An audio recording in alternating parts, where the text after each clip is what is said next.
The 1920s, also known as the Roaring Twenties, was a decade full of new experiences.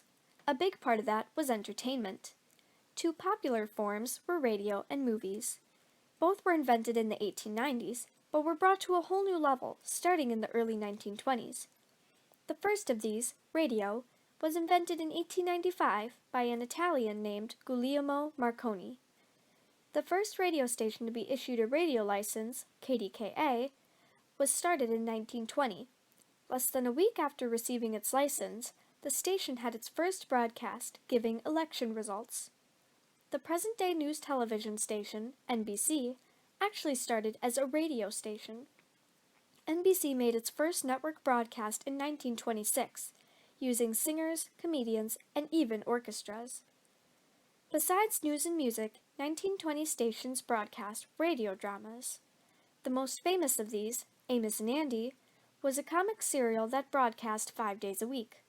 It featured two white actors portraying two black men. Though hugely popular in its day, by today's standards, the show would likely be controversial and unacceptable.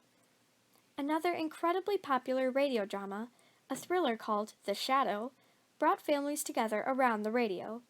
The popularity of The Shadow was such that even today, you might hear someone quote the beginning of each broadcast.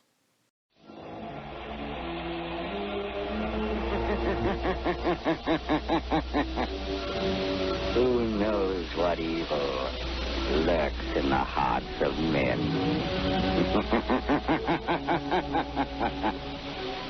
The shadow knows. Although radios were a big hit in the 1920s, another entertainment form was developing and gaining in popularity, the movie.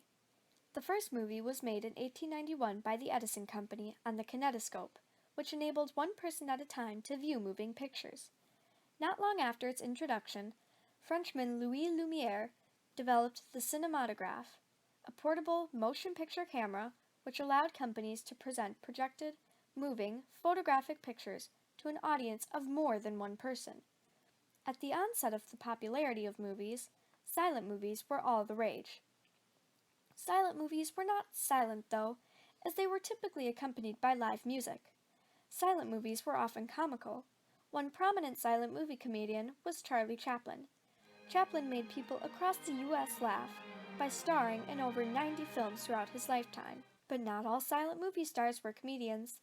Rudolph Valentino, also known as the Great Lover, was a very famous actor that was in many silent movies and romance films. He usually portrayed a very handsome, seductive man that attracted many women. Another well-known star was Lillian Gish, also known as America's Sweetheart. In 1912, Gish was cast in her first film, An Unseen Enemy. In the late 1920s, silent films were replaced by talkies, movies with a real script and recorded audio. Lillian Gish starred in many of these as well. These three stars are not the only actors who were in silent movies and talkies, though. Many other 1920s actors went on to gain fame in movies. Some films had no on-screen actor, though. Thanks to the famous Walt Disney, animated cartoons were introduced at this time. Disney began making short films in the 1920s, especially with the well-known cartoon character Mickey Mouse, as in his now famous short film entitled Steamboat Willie. Another film company of the day was Warner Brothers Studios.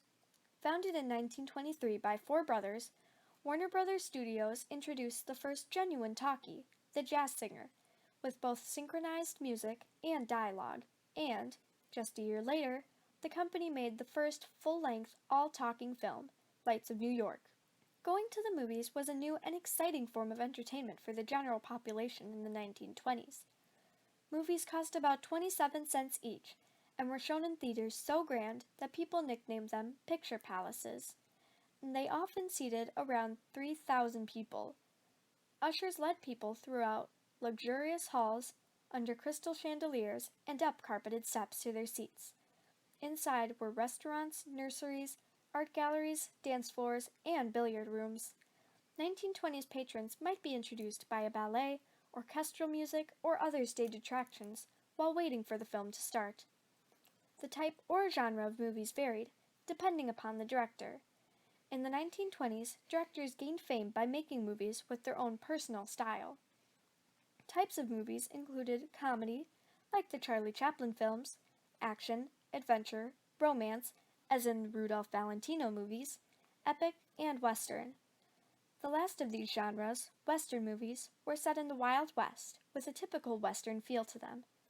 An early silent epic drama entitled The Birth of a Nation was and still is considered to be a landmark of the American cinema due to its cutting-edge techniques and powerful storytelling.